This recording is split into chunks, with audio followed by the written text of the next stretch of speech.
福生无量天尊，道有慈悲，贫道贤真在此与诸位结缘。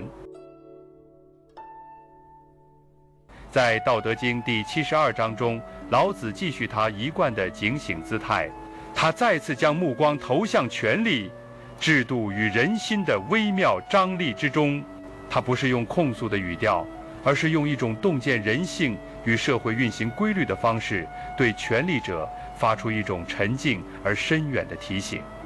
这一章虽然言简意赅，但其中所揭示的政治哲学与自我修养之道，却是极为深邃的。章节的开头提出一个判断性的命题：民不畏威，则大威至。我们可以理解为，当人民不再惧怕政权的威严与惩戒时，真正可怕的更大压迫就会随之降临。表面上看，这似乎是一种加强统治威慑的宣言，但深入去读，我们会发现，老子并不是在为暴力镇压寻找辩护，而是在提醒真正的治理危机，不在于民众反抗，而在于一个政权失去了最基本的敬畏机制。老子笔下的威，并非单指武力威慑，而更指一种精神与制度层面的正当性权威。在现代社会制度的背景下，这句话依然具有强烈的现实感。当一个政府、一个组织，甚至一个家庭中的权威逐渐失去人们的信任与尊重，那么人们对制度的遵从将不再出于内心，而只是一种表面的妥协。最终，当人们开始无视规矩、嘲讽秩序，不再以制度为准绳时，维持稳定的压力就会骤然加剧，暴力、强制、恐惧性的管理机制不得不被启用。这就是所谓大威治。从历史经验中，我们可以找到无数例证。一个社会如果制度设计无法回应人民的基本需求，无法容纳正当的表达与参与通道，那就如同让民众长期生活在高压锅中，外部看似稳定，内部却充满了隐性的抗拒与不安。一旦临界点被突破，社会将付出成倍的代价来恢复秩序。这正是老子所提醒的，不惧权威，反倒是权威危机的征兆，而非人性堕落的证明。而紧接着，老子提出无暇其所居，无厌其所生。夫为不厌，是不厌。这一段文字虽短，却含义丰富。暇字在这里可理解为轻慢不敬，所居指的是人民的居处与生活环境，厌字意为厌弃，所生则是指人的出生与生存的境况。这段话的意思是说，不可轻慢人民的生活环境，不可厌弃人民赖以生存的根本条件。只有在制度与治理中始终保持对民生的尊重，不懈怠，不轻视，人民才不会产生厌倦、抗拒与反感的情绪。这对当代社会制度的运作提出了深刻的伦理要求。我们今天面对的是高度城市化与组织化的社会，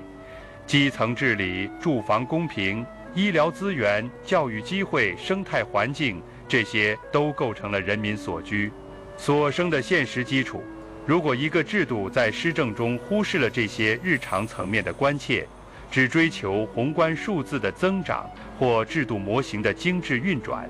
那么它实际上就是在轻慢人民的居处与生活，是在不知不觉中侵蚀制度自身的根基。所以治理之道并非止于令行禁止，而应从是否能善待人民的生活与生存本源去检验。这也与老子一贯主张的以民为本、不争而治的思路一脉相承。而老子为何会强调这一点？因为他深知制度的合法性并不来自权力自身的存在，而来自于人民在其中能否体会到被尊重、被理解的感受。一旦制度开始以抽象逻辑、自我正义为运行基础，而不是以人民之感受为准绳，那么即使再精密的设计，也会逐渐脱离根基，终至倾覆，从现代组织管理与公共政策的角度看，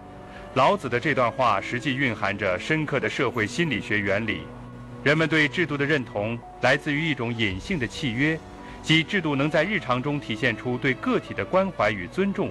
一旦这种契约被忽视或打破，个体虽可能仍在形式上遵从制度安排，但心理上早已不再信服，行为上则会出现被动对抗、冷漠参与、内卷、疲劳等现象。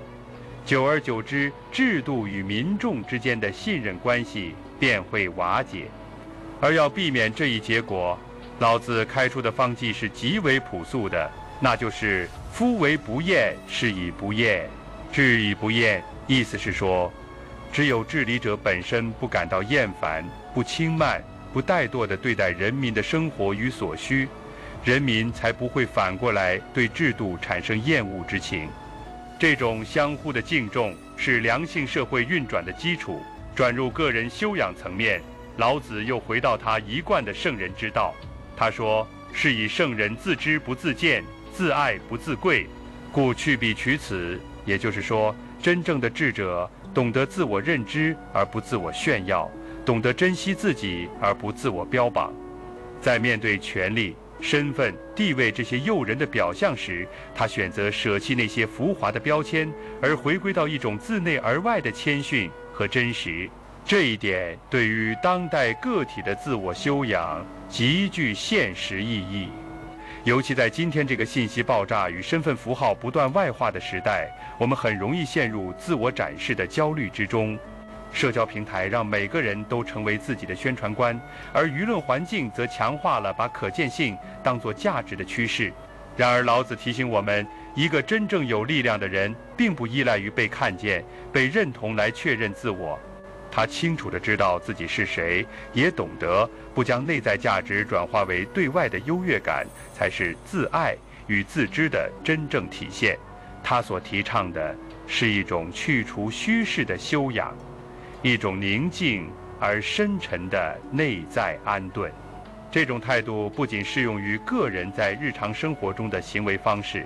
也同样是管理者、领导者在面对群体、面对组织时应持有的心法。倘若领导者热衷于权威的展示、功绩的彰显、地位的维护，那么他注定将陷入权力带来的虚假安全感中。而一个真正内敛且自明的管理者，则能够在不争中见高，在不显中立威。这也再次呼应了老子对制度与权力的根本看法。那种真正具有生命力的威，不是压迫性的，不是展示性的，而是润物无声的，是来自于本真的力量。最终老子说：“故去彼取此。”他明确表态，应当舍弃那种外向的、虚荣的、强制性的治理方式，转而取用那种内敛的、尊重的、自省的路径。也就是说，不妨舍弃那些以威逼为手段、以表功为目标的治理逻辑，而转向以共情为基础、以尊重为核心的制度伦理。